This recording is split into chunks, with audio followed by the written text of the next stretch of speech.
दोस्तों नमस्कार। भारतीय संविधान दुनिया का सबसे बड़ा संविधान है, ये हम सब जानते हैं। लेकिन क्या हम ये जानते हैं कि भारत का संविधान कठोर कम और लचीला ज़्यादा है। भारतीय संविधान के अंग्रेजी संस्करण में लगभग 1,45,000 शब्दों का उल्लेख है, जो दुनिया का सबसे बड़ा संविधान बनाता है।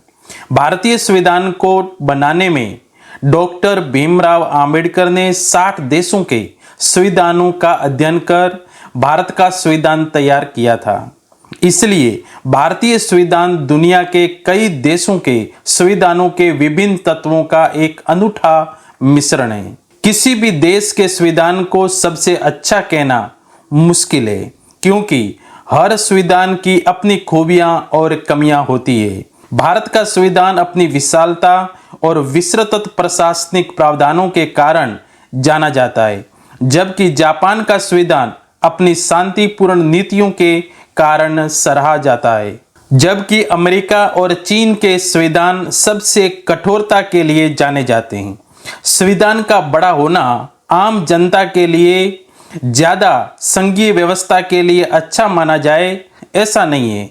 संविधान बड़ा होने से उससे सही तरीके से लागू करने में कई मुश्किलों का सामना करना पड़ता है, और संविधान छोटा होने से देश की कानूनी और न्याय व्यवस्थाएं व नागरिक अधिकारों की रक्षा करने की संरचना स्थापित करने में आसानी रहती है। भारतीय संविधान 26 जनवरी 1950 को लागू किया गया था, यानी 2025 में भारतीय संविधान को लागू हुए 75 वर्ष हो गए। भारतीय संविधान लागू होने के बाद अब तक इन 75 वर्षों में 107 संशोधन किए जा चुके हैं। जबकि भारतीय संविधान बना था तब इसमें 251 पन्ने थे, और ये संविधान 22 इंच लंबा और 16 इंच चौड़ा है। भारतीय संविधान में मूल रूप से 22 भाग थे, जो 106 संशोधनों के बाद अब ये 25 भाग हो गए। इसी तरह 395 अनुच्छेद थे, जो अब बढ़कर 448 हो गए हैं। अब इसमें विभिन्न संशोधनों का प्रभाव देखने को मिलता है। विश्व में अनेक देशों के संविधान से भारतीय संविधान अलग क्यों है? क्योंकि भारत 800 वर्षों तक सल्तनत और मुगल काल के अत्याचार और 200 वर्षों की अंग्रेजों की गुलामी से शोषित भारतीय जनता को एक विस्तृत आजादी का माहौल लोगों के मन में भाव पैदा करना था, और आजाद भारत की विशाल आबादी के विविध संस्कृति, जातियों, धर्मों और भाषाओं के कारण संविधान में सभी वर्गों और क्षेत्रों के लिए समावेशी प्रावधान सुनिश्चित किए गए। इसलिए संविधान का प्रारूप इतना बड़ा हो गया। भारतीय संविधान लंबा होने से इसे आम जनता के लिए समझना और लागू करना मुश्किल बनाता है। संविधान में दिए गए सिद्धांतों और अधिकारों का राजनीतिक इच्छा शक्ति की कमी के कारण अक्सर पालन नहीं किया जाता।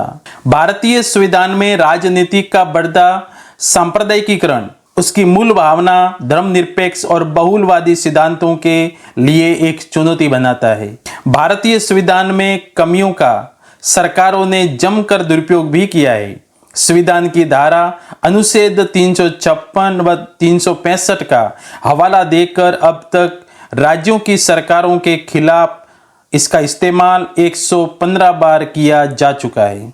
भारत में संविधान लागू होने के बाद धारा 356 का 80 और 90 के दशक में विपक्ष की सरकारों को गिराने के लिए केंद्र सरकार ने संविधान के इस अनुच्छेद का खूब दुरुपयोग किया गया था। कहते हैं भारतीय संविधान में कठोरता और लचीलापन दोनों का मिश्रण है। इसीलिए न्याय प्राप्त करने के लिए सबसे लंबी प्रक्रिया से गुजरना पड़ता है।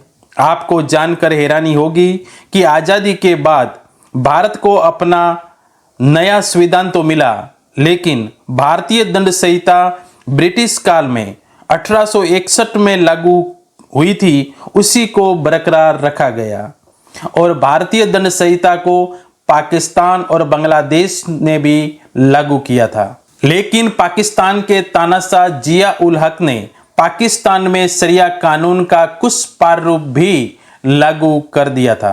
भारतीय दंड संहिता भारत के अंदर भारत के किसी भी नागरिक द्वारा किए गए अपराधों की परिभाषा व दंड का प्रारूप तय करती है, किंतु यह संहिता भारत की सेना पर लागू नहीं होती।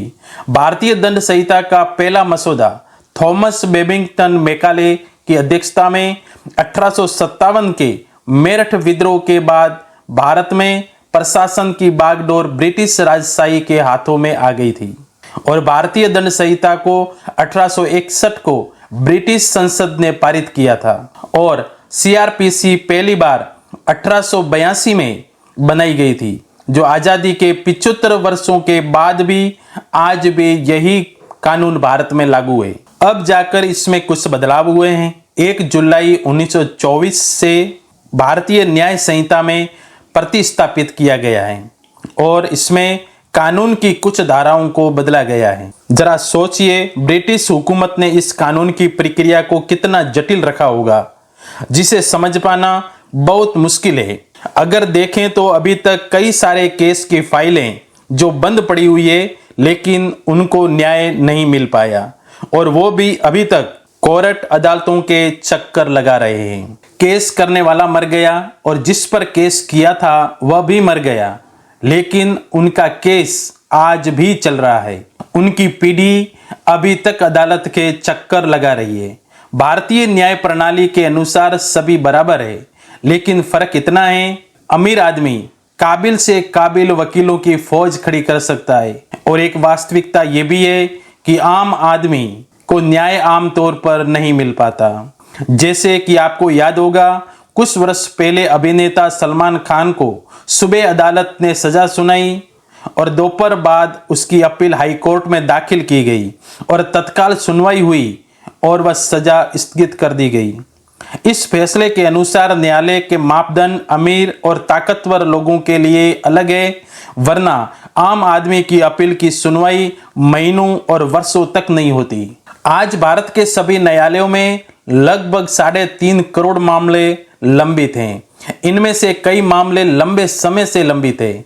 लंबित मामलों का होना पीड़ितों और ऐसे लोगों जो कि किसी मामले के चलते जेल में हैं किंतु उनको दोषी करार नहीं दिया गया, दोनों के दृष्टिकोण से अन्याय को जन्म देता है। पीड़ितों के मामले में कुछ ऐसे सद्भ्रम भी रहे हैं जब आरोपी को दोषी ठहराए जाने में 30 वर्ष का समय लगा है, हालांकि तब तक आरोपी की मृत्यु हो चुकी थी।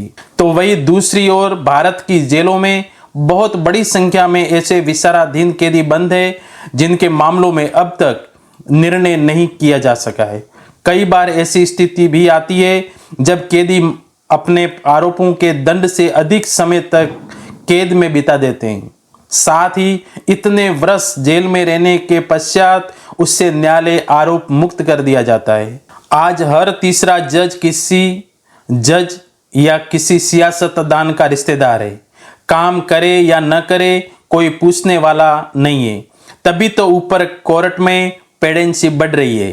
काम करते नहीं, 6 महीने से कम डेट देते नहीं, तो न्याय जल्दी कैसे मिलेगा। भारत में 10 लाख की आबादी पर सिर्फ 19 जज है और एक जज के पास 15,000 केस की फाइलें हैं, जबकि भारतीय कानून आयोग ने 1987 में 10 लाख की आबादी पर 50 जज होने की सिफारिश की थी, जो लगभग 38 साल से ये सिफारिश पेंडिंग पड़ी है। 1987 में भारत की जनसंख्या 80 करोड़ थी और आज 2025 में 1 अरब 44 करोड़ हो गई है, लेकिन न्याय की व्यवस्था में कोई नया बदलाव नहीं आया है। मोदी सरकार ने जज रिस्पॉन्सिबिलिटी एंड अकाउंटेबिलिटी बिल लाया था, पर सुप्रीम कोर्ट ने उसे खत्म कर दिया।